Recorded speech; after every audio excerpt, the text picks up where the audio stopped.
Kosheek. Very nice to see you today. I'd like to introduce Professor Kosheek Sewchurran, and I know that since 2013 you've been the Programme Director for the award-winning Executive MBA at the University of Cape Town. You were a systems engineer by background, and I know you have a real keen interest in shaping education, executive education, to meet today's global challenges. So I'm delighted you've agreed to be interviewed. Lovely to see you, Kosheek. Yeah, thank you, Jean. It's an absolute pleasure to talk to you about these topics. Yeah. I know you share a keen interest in the answers to these topics as well, so delighted to be here. Yes, lovely. So I'm going to start with a question about, as I've just said, you've established an award-winning executive MBA, and I know, because I'm involved in it, that your approach has been to adopt a complexity-informed processual worldview as a guiding paradigm. And can I start with the very big question of asking you to describe this underpinning worldview and how it relates to complexity? Yeah, that's so my worldview, as you correctly identified, Jean, is I grew up as a systems engineer, very intuitive thinking. You can study objects and their properties and optimize their design and relations and so forth. And I had throughout my life this awareness that there's a mundane flux that I'm a part of, and how could I make sense of that? So I went on and I studied most of Aristotle's work and Martin Heidegger's work, and understood that what we consider to be a world is more made up from the inside. And this world that's made up from the inside is available to us to study when it is broken down or changed and so forth, but it's more the exception than the norm. So my own worldview is processual, embodied, and trying to be present in every moment of my life, and then relatedly, what theoretical ideas then make sense if this is an undeniable reality I am a part of with each day. So my worldview is very much processual practice, and from within. Yes. Mostly. So that's really interesting, because sometimes people separate the kind of objective external world from the inner world of thinking. And I guess what this kind of processual worldview is doing is saying, well, how we think and feel, it informs our actions, which then have an impact in the outer world. So it kind of it brings together the kind of the inner and the outer. Would you agree with that? Yes, I mean, this is exactly the challenge we have with executive education: is how do we how do we bring the participants in a closer relationship with their lived experience? And Yes. And it's not to deny that there's an external world. There certainly is that. And but how do I reconcile that with my own stirrings and Yes. emotional entanglement with it? Yes, and understand that those internal matters impact our actions and therefore impact the outer world. So how do we see the importance of the inner as being something that engages with the outer? Yes. I guess. Yeah. So lovely. Yeah. Yeah.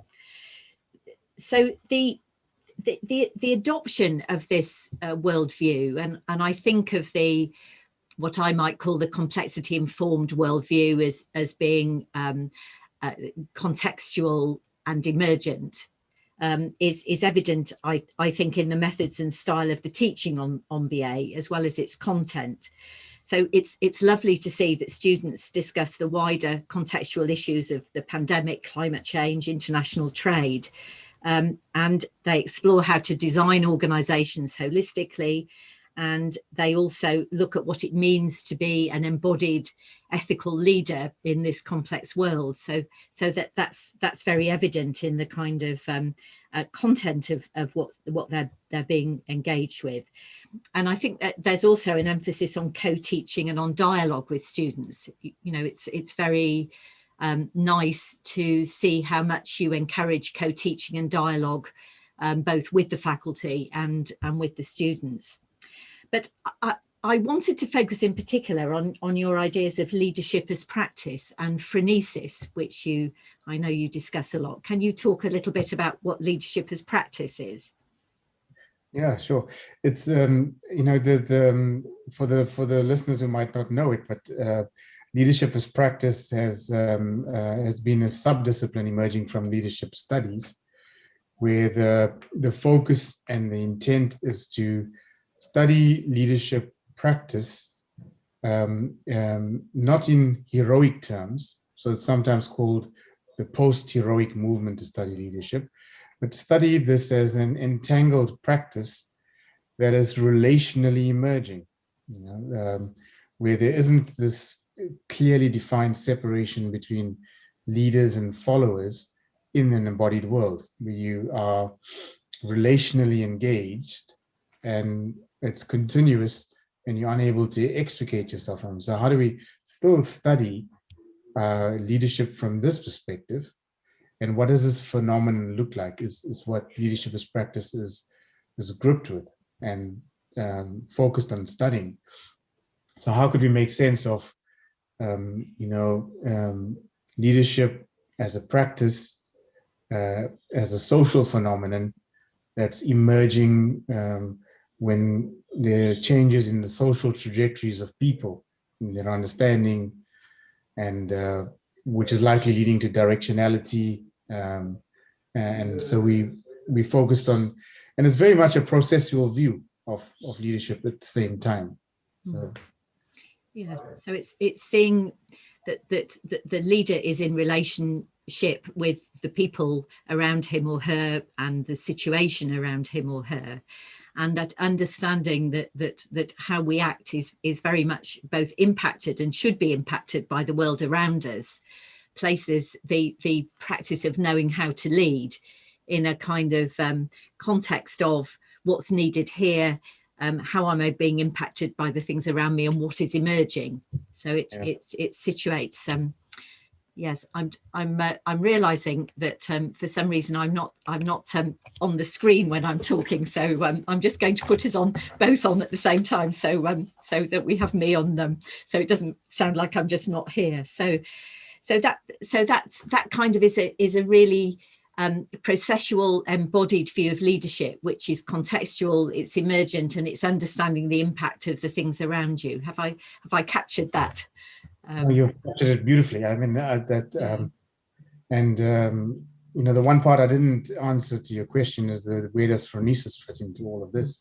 Yeah. So phronesis is this intellectual virtue, and you know, Aristotle defined, and he was trying to identify this feeling of being in a flux and being engaged with these stirrings and striving for adequate decision making. So he identified phronesis as this value rationality, which is not mechanistic and can't be fully described, but it's this feeling of being in the flux and being engaged with the values deliberation about either public values or private values. And he used the word, all the Greeks used the word virtue, you know, goods, to talk about values then.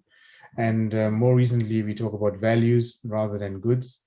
But phronesis was this master intellectual virtue that was fundamentally important to have mastery over if one wanted to sustainably build one's character or to engage in wise decision making.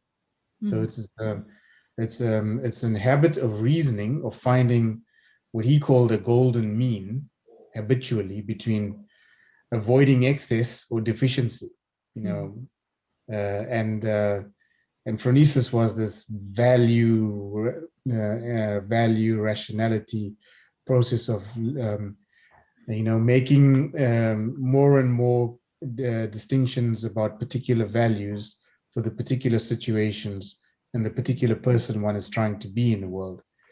So phronesis was all about this way of developing ideas about how to pursue virtue or excellence.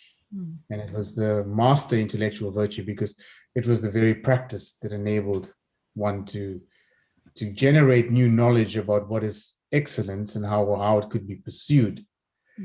And it's interesting that the leadership as practice is tied to this intimately, but the arguments are not made explicitly. It's the subject of a paper that's in the progress.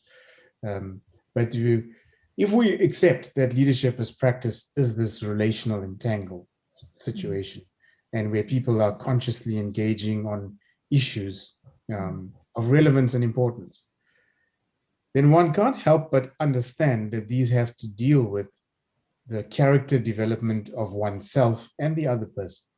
So how is it that you are engaging in a practice of leadership that's evolving virtuously self and other? And that's why leadership as practice is so focused on co-developed power or jointly developed power.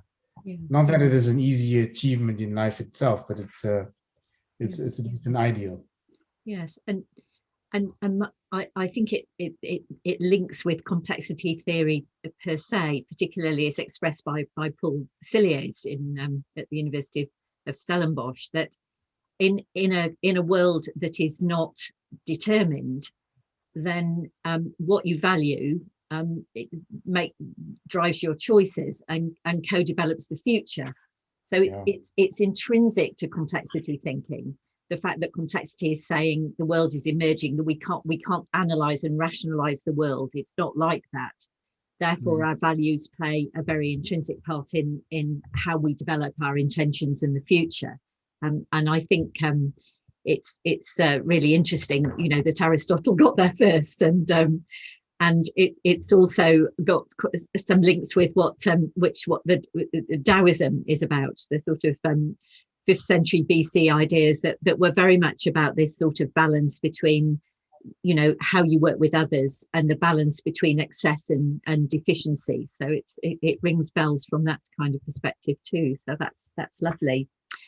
Well, we could there's a lot we could talk about, but I wanted finally to just ask you about your thinking for the future. So what I've been posing to people is, in this world of increasing connectivity and increasingly extreme global issues of the pandemic, of climate change, of increasing inequality, of rising populism in many parts of the world, it feels like that things are getting even more critical to resolve. How can the theory and practice of leadership development address those challenges? What are you thinking about in terms of moving into that future space? That's a very important question to answer, Jean. I think the reality is that the old assumption we accepted and never questioned is that we tend to think that we had the idea that leadership development had to be about knowledge transfer and acquisition, and it's so far from that, to be honest. I mean, it's about self-generated knowledge. It's about self-delineated virtues, and it's about self-delineated narratives about what's purposeful, and you can only really develop that depth of development with other leaders in a co-developed space. So it's a co-developed space. It's a process of you could call it coaching, because that's really what it amounts to. It's helping unhook people from the narratives and the images they've had of themselves, to release them to tackle on things that are closer to what they value and find purposeful.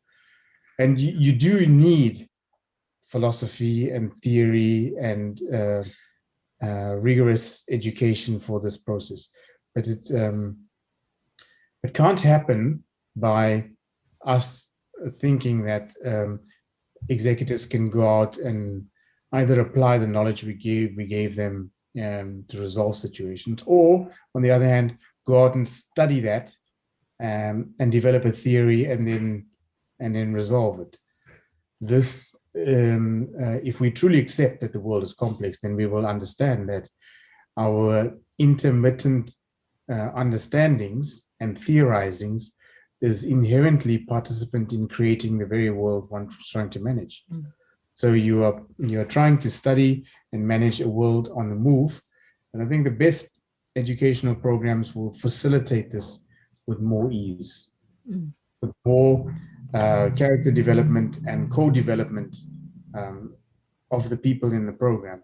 So it's a full body experience.